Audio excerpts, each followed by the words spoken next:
मैं आप सभी दर्शकों का अपने चैनल होल्ड इंग्लिश पर हार्दिक स्वागत करता हूं। आज आप लोग इंग्लिश क्लास 9th की एक वीडियो देखने जा रहे हैं। मुझे पूरी उम्मीद है कि यह वीडियो आपको जरूर पसंद आएगी। अगर यह वीडियो आपको अच्छी लगती है तो इसे लाइक, शेयर और सब्सक्राइब जरूर कर लें। तो चलिए इसी के साथ हम अपनी वीडियो शुरू करते हैं।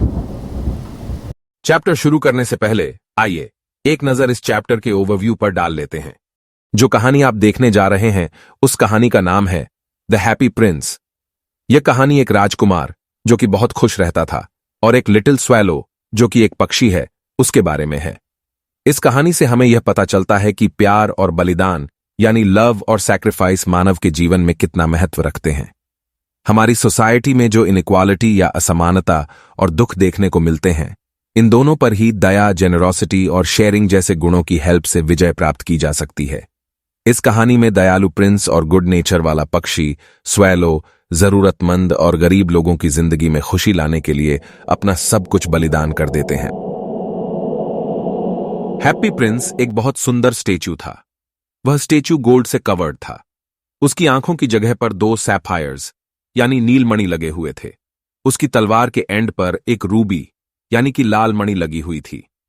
कहानी को पढ़कर हम यह जानेंगे कि हैप्पी प्रिंस ने ऐसा क्यों कहा कि उसका सारा सोना और कीमती पत्थर ले लिए जाएं। अगर यह वीडियो आपको अच्छी लगती है तो प्लीज इसे लाइक करें और हमारे चैनल को सब्सक्राइब कर लें।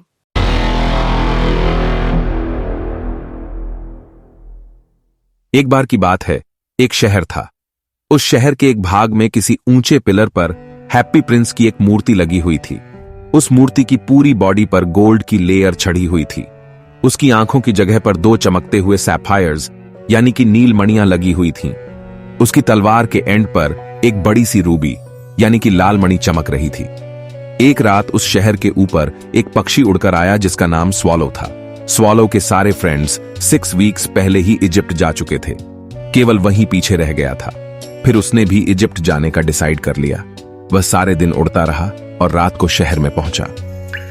वह अपने आप से बोला, मैं ठहरूंगा कहां? मुझे उम्मीद है कि टाउन ने तैयारियां कर ली हैं। फिर उसे एक ऊंचे खंभे पर लगी हुई मूर्ति दिखाई दी। मूर्ति को देखने के बाद वह बोला, मैं यहीं पर रात बिता लूंगा। यह अच्छी जगह है, यहां ढेर सारी ताजा हवा है। और यह सोचकर वह हैप्पी प्रिंस के पैरों के ठीक बीच में उतर कर आ गया। मेरे पास एक गोल्डन बेडरूम है। उसने चारों ओर नजर दौड़ाकर धीमे स्वर में अपने आप से यह बात बोली और सोने की तैयारी करने लगा। लेकिन जब वह अपने पंखों के नीचे अपना सिर रखने ही वाला था कि अचानक एक बड़ी सी बूंद उस पर गिरी। स्वॉलो बोला, कितनी अजीब बात है, आकाश में बादल का एक भी टुकड़ा नहीं है, तारे भी बिल्कुल साफ और चमकदार हैं और फिर भी बारिश हो रही है। तभी एक और बूंद उस पर टपकी। वह बोला, ऐसी मूर्ति का क्या फायदा अगर यह बारिश से बचाव नहीं कर सकती। मुझे किसी चिमनी के ऊपरी भाग को खोजना होगा। इतना कहकर उसने वहां से उड़ जाने का डिसीजन लिया। लेकिन इससे पहले कि उसके पंख उड़ने के लिए खुल पाते, एक तीसरी बूंद उसके ऊपर आ गिरी और उसने ऊपर की ओर देखा। अरे, यह उसने कैसा दृश्य देखा। यह सुनकर स्टेच्यू ने जवाब दिया, जब मैं जीवित था और मेरे अंदर एक ह्यूमन हार्ट यानी मनुष्य का दिल था, उस समय मुझे नहीं पता था कि आंसू क्या होते हैं, क्योंकि मैं तो राजमहल में रहता था जहां दुख दर्द का कोई नामो निशान भी नहीं होता। मेरे दरबार के लोग मुझे हैप्पी प्रिंस कहा करते थे और सचमुच उस समय मैं हैप्पी था। मैं इसी तरह जिंदा रहा और इसी तरह मेरी मृत्यु हो गई। यानी कि मैं जिंदगी भर खुश रहा और खुश रहते रहते ही मेरी मृत्यु भी हो गई और अब मैं मर चुका हूं।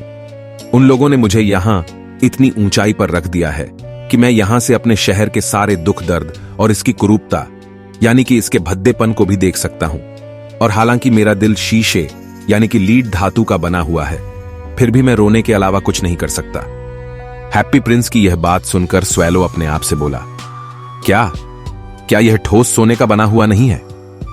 लेकिन वह स्वैलो इतना पोलाइट यानी कि विनम्र स्वभाव का था कि उसने स्टैच्यू के बारे में कोई भी पर्सनल रिमार्क यानी कि टिप्पणी नहीं की।